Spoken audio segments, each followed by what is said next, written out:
पत्ता गोभी तो हमारे पुश्तों ने भी एक बार में नहीं सींची। इस साल तो पत्ता गोभी की फसल बेचकर हम किसानों का परिवार खूब धूमधाम से भगवा मनाएंगे और ढेरों पकवान खाएंगे। गरीब किसानों का तबका तड़के सवेरे सवेरे अपने खेतों में पत्ता गोभी की फसल की कटनी करने में जुटा हुआ है। महिलाएं अपने जादुई पत्ता गोभी के घरों में कामों में जुटी हैं। सरला चंपा आपस में बतिया रही हैं। हाँ, क्या बात है चंपा बहन, तुम्हारे चूल्हे से तो बहुत दमदार खुशबू आ रही है, क्या बना रही हो? हाँ, वो कल दिनेश जी खेत से एकदम ताजा पत्ता गोभी तोड़ कर लाए थे, तो दम आलू पत्ता गोभी की तरकारी बना रही हूँ। दोपहरी में खाना देने जाना है खेत में। चलो भाई, आज के आज पत्ता गोभी की फसल की कटाई करनी है। बूढ़े किसान सीताराम के कहने पर सारे किसान पत्ता गोभी की फसल काटने में भिड़ जाते हैं। जैसे किसान जमीन से एक पत्ता गोभी निकालते, वहाँ दूसरी विशाल हरी पत्ता गोभी आ जाती है। दिनेश टुकुर टुकुर पत्ता गोभी को देखकर अचंभा करता है। अरे मोरी मैया, ई का बड़ा है। अरे सीताराम काका, लागत है हमारे खेत खलिहान की जमीन जादुई हो गई है। एक पत्ता गोभी निकलते दूसरा पत्ता गोभी अगले पल पैदा हो जा रहा है। अरे बुड़बाक, तू आम खा गुठलियां क्यों गिन रहा है? अरे हम किसान जादुई पत्ता गोभी के गांव में रहते हैं। हमारे खेत खलियानों को वरदान है।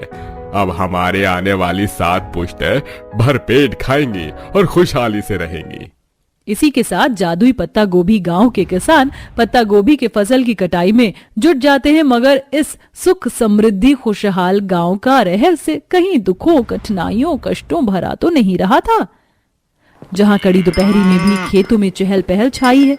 खेत जोत रहे बैलों के गले से घंटियों की आवाज और लू भरी हवा साए साए बह रही है। मेरे देश की धरती सोना उगले उगले हीरे मोती, मेरे देश की धरती ओ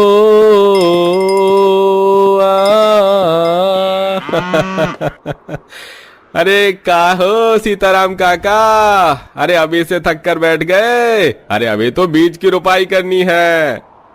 अरे दिनेश, एक तो जेठ बैसाख के मौसम में बड़ी तेज घाम होती है। जमीन अंगारों जितनी गर्म है, पांव जल रहे हैं। तू भी थोड़ा सुस्ता ले, धूप की तपन कम हो जाएगी तब जोतेंगे खेत। चलो फिर तब तक रोटी पानी खा लेते हैं। सारे किसानों का तबका एक पेड़ की छांव में बैठकर रूखी सूखी रोटी प्याज खाने लगते हैं। वहीं मदन, जो कि बड़ा कसाई था, बैलों को खींचकर मारते हुए हल जोतने में मगन था। बेचारी दोनों बैल प्याज के मारे छटपटाते हुए जमीन में बैठ जाती हैं। हुर हुर हुर, चल चल चल चल। अरे उठती है कि नहीं दोनों? अरे मदन, अरे दोनों बैल बेचारे थक गए हैं, थोड़ा आराम कर लेने दे। क्यों खदेड़े जा रहा है? अरे ओ सीताराम काका, तुम अपने काम से लेना देना रखो। मेरे मामले में टांग अड़ाने की जरूरत नहीं है। हाँ? इन बैलों के जोड़े को मैंने पूरे 10,000 नकद रुपए में खरीदा है। मैं इन्हें मारूं या काटूं, तुम्हारा क्या जाता है? ऐसा बोलकर मदन गुस्से में दांत पीसकर दोनों बैलों को मार मार कर उठाता है। फुहार का ही जब मन चाहे थसकरी मार के बैठ जाते हैं। चलो खेत जोतो, इस बार तो सबसे ज्यादा फसल मैं ही उगाऊंगा। हाँ।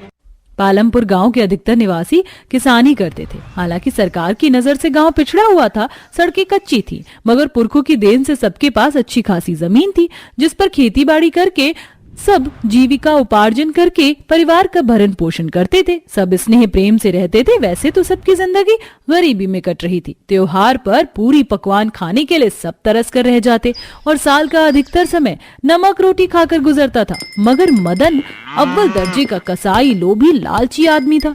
लगभग कुछ दिनों में सबने पत्ता गोभी की खेती की, तभी मदन ने उन्हें चुनौती दी। अरे ओ मेरे किसान भाइयों, तुम लोगों की नैया तो राम भरोसे है। इस साल तो सबसे ऊंची पत्ता गोभी की पैदावार मेरे ही खेत में होगी। गाय गंभीर रूप से लहूलुहान होकर धरती पर बैठ गई। ससुरी भाग यहाँ से, वरना चमड़ी उधेड़ दूंगा। मदन ने जैसे ही फिर से गाय को हुड़काया, गौ माता साक्षात आदि गाय आदि देवी का रूप ले लेती हैं। हे पापी मनुष्य, मेरे ही फल से तुम्हारे खेतों में फसलें पनपी और तुमने निर्दयी के समान मेरा खून बहाया, मुझे तुच्छ जाना, लहूलुहान किया। मुझ में